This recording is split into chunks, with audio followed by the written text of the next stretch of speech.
Resolution 58.6 of the UNODC has noted with deep concern the links that in some cases exist between illicit financial flows linked to drug trafficking and the financing of terrorism.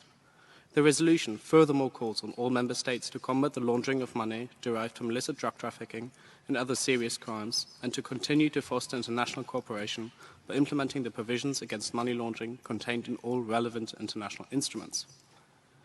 Perhaps no other region in the world illustrates the link between organized crime and international terrorism more clearly than that of South Asia. As a transit, production and processing area, the region is of central importance for the global drug economy.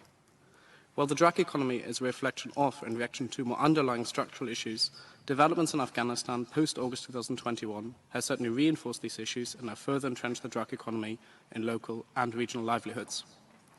The fact that the regional drug economy is thriving highlights that the international instruments to prevent and combat terrorism, although mostly ratified, frequently lack implementation in everyday political practice.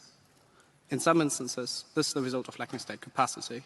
In other cases, it is the result of a lack of state willingness and, indeed, some states and regimes directly benefiting from their countries being key nodes of the global drug economy.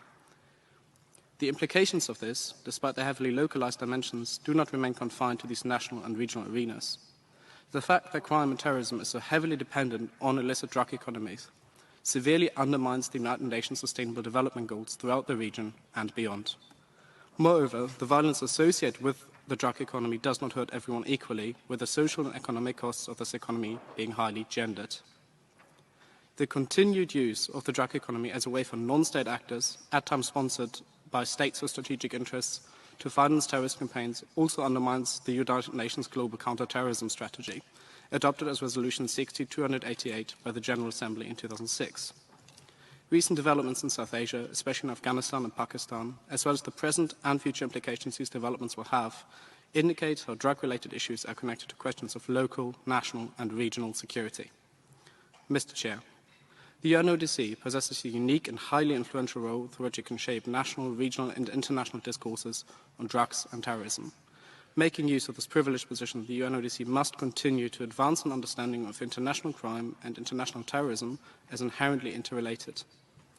As such, the UNODC must persuade other regulatory bodies to focus not just on the ratification but also the practical implementation of UNODC Resolution 58.6 and the General Assembly Resolution 6288. Ratification without implementation remains a severe political issue that impacts the livelihoods of millions of people every single day. Thank you for your attention.